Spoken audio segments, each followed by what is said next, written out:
Hi, I'm Adam. Fueled mostly on Spy today, but we're going to look at Break RPG. This is an ongoing video series finding my next favorite tabletop role-playing game because I've fallen out of love with the ones I've played in the past and I'm looking for something new. Let's dive right in. Break RPG was inspired by manga, anime, and video games. You can see this most clearly in their art. But I'm going to focus mostly on the rules. So it only uses a 20-sided die. That's the only one you need.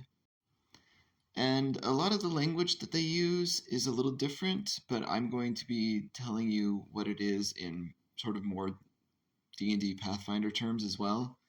You have aptitudes for your character, which are like ability scores, and you have a calling, which is like a class. But the aptitudes aren't something you roll for. They're set depending on your calling. Your calling informs what your aptitudes are. You also have experience points to chart your character progression. And when it comes time to hit an enemy with a weapon or to do something dangerous and try to succeed, you roll your 20-sided die, and if it's greater than a target number, the DR, then which is like an AC, then you succeed. No big surprises so far. The weapons they don't roll for damage. If you hit, then there's a set amount of damage that each weapon does. Which is interesting. And then at the end of every combat, your hit points reset. That's not to say that there aren't lasting consequences to enduring a brutal battle where you get injured a lot. It's just that your HP resets, but you might have a lasting injury if your HP goes all the way down to 0. Then you have an injury that might carry on until you can heal it. Character creation, your decisions include picking a calling and a species and a homeland/history, and then your character's quirks.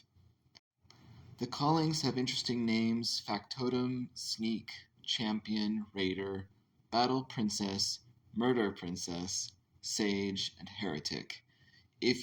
And they kind of play into tropes that are common in manga and anime, especially as you read through them. I wasn't familiar with all of these terms, but as soon as I started to read the descriptions of each one, I was like, oh yeah, the little manga and anime that I'm familiar with, I can see how they are kind of play right into those themes and tropes. They had Tenebrit as the example species in the playtest document I read. I wasn't sure what a Tenebrit was before reading, because I've never heard of that, but I got a pretty good sense after reading the 2 to 4 page spread that I read about it. There are also histories that play into the tropes of the genre: Forsaken Wanderer, Blight Raider, Shadowlands Nomad, Guild Agent, etc. I thought it was interesting that they don't have particular weapons, but instead weapon types. So unarmed, standard, concealed, quick, master, mighty, and lash. So if you pick up your average dagger, that would be a concealed weapon. If you pick up a whip, that's a lash weapon. If you pick up a quick weapon, it might be a rapier. A standard weapon might be just your average sword. Each weapon comes with its own stats or weapon type. You don't pick an actual weapon except for flavor. The weapon type includes the slots, how many slots it takes up, so I guess that plays into how much you can carry, how much it costs, the coin involved, the weapon's special ability, if any, and then any extra damage that it might deal on top of the normal set damage for that weapon type. There are robust companion rules, about as numerous as the number of callings, the different type of companions you might have, including pets. I said earlier that you do roll a 20-sided die each time. You don't just take the number that's on the die. There might be a penalty or a bonus. It's either a penalty or bonus of 2 or 4. You can never have more than one bonus or one penalty on a roll, although obviously if you only have one of each, those cancel each other out. There are also contests, so you might roll under a target number in a contest, which is actually the goal. You don't want to roll higher than it, but you have to roll higher than your opponent. So there's this fine line between rolling higher than your opponent, but not rolling too high. which I thought was an interesting mechanic. There is something that works mechanically just like D&D's advantage and disadvantage, but they're called edges and snags. And then when it comes to the creatures, enemies, opponents you might fight, each one has a full art 2-page spread in the back, which dives into a lot of the, not only the lore, but how they fight, what the morale is, all those sorts of things. So will Break RPG be my next favorite tabletop role-playing game? Probably not. There were a lot of things that I loved. I just loved. Some of the things I loved, those contest rules were very, very interesting, and I like where their head is at. I really like that your HP resets after every fight, and other things are, or the kinds of damage that can't be recovered right away are a different category of thing. I really like that idea.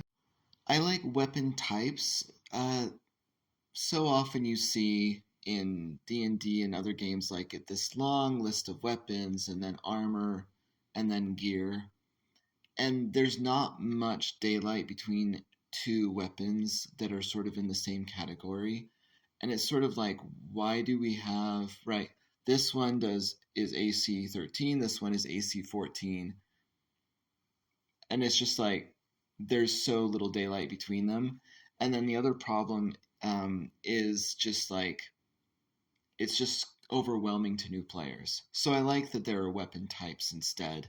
I think that's really all you need. And I really liked their companion rules and that was an important part of the game. There's so much evidence that people really want pets and they really want buddies to go along with them on their adventures.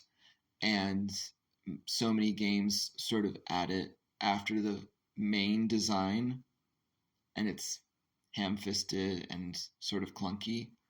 This is a lot better than those attempts. I liked all your gear taking up slots instead of having a pound by pound accounting to track. Things I didn't like, I would miss all the other dice. Why only have a d20? I also felt like there are things I would miss, like why only have a d20? I would miss all the other dice. I think there's too much information for each opponent. It wasn't very scannable. I play a more conventional fantasy game, and having things that are not elf and dwarf and human but tenebrate, I would have to do some work to restore to the game the fantasy tropes that I'm interested in continuing. And then there are just a lot of things that sort of are a continuation of D&D and games like it that I don't particularly care for. So I'm trying to find something quite different. And this was different in some ways, but not enough in the ways that I need or want. So I'm just going to keep looking.